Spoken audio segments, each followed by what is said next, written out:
Comedian FunnyMaine getting you ready for another great week of college football. Yeah, we're over the halfway point of the season, so things are about to start taking shape. Who's going to get to these conference finals? Who's going to possibly make it to the playoff? Heisman runs, all of that good stuff. These questions are about to be answered very, very soon. Sit back, relax, and enjoy some college football. Comedian FunnyMaine, I'm a fan, not an analyst. FANalyst is on right now. Turn it up. Purdue pull off a miracle against undefeated Ohio State? No. But Ohio State is favored by 19. Purdue is averaging about 20 points per game. I think they can cover. I'll give them that. Why are the Florida State Seminoles ranked so high? Well, opening week thrashing of a good LSU team. They went into Clemson, got a win. They got 2 or 3 tree trunks at wide receiver that are just a problem to stop. They're definitely one of the top 5 teams in the country right now. Do I think Shedeur Sanders will be as successful without his father's legacy? Shedeur doesn't get to pick his parents. None of us do, but he does choose to practice hard, to play hard, and to study and watch film, and that's why he's successful. Has nothing to do with who his dad is. Well, LSU head coach Brian Kelly's seats start to heat up if they lose to Auburn. Yeah, it'll get warm, but his contract is for 10 years, $100 million. And if LSU gets rid of him, they still owe 90% of that. So even if that seat is on fire, we'll consider that buyout the fire department.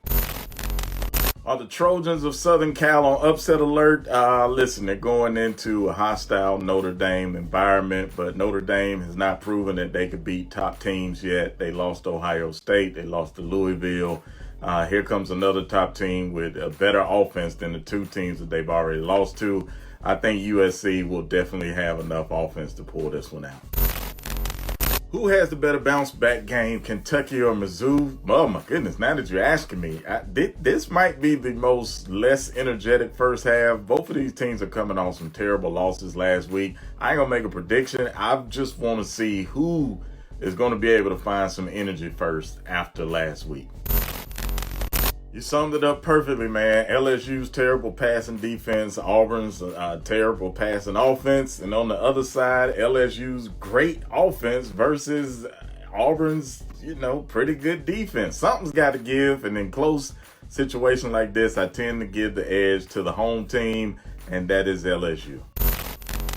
Before I answer, let me just say this is a terribly timed game for Tennessee. We know they got the big one versus Alabama next week. I'm not saying they're looking ahead, but in comes a desperate Texas A&M team who doesn't want to have 3 losses on the schedule. So, and this is a bad time to play the Aggies, but Tennessee is coming off a bye week. They had a chance to rest up some injured people. I'll give Tennessee the edge in this one. My upset of the week, I had to look up and down the college football schedule, see which one kind of caught my attention, and I'm going to say Kansas going up to Oklahoma State. I think these 2 teams, they're familiar with each other. Kansas only has 1 loss. A lot of people not talking about them. They're ranked 23, but I think they could run into some trouble against the Pokes this weekend. Will the winner of Oregon-Washington be the clear front runner for the Pac-12? I wouldn't say front runner because teams like USC, Utah, UCLA, even Washington State are going to have something to say about that. But if the winner of this game can dominate, they'll be in good position to become the front runner.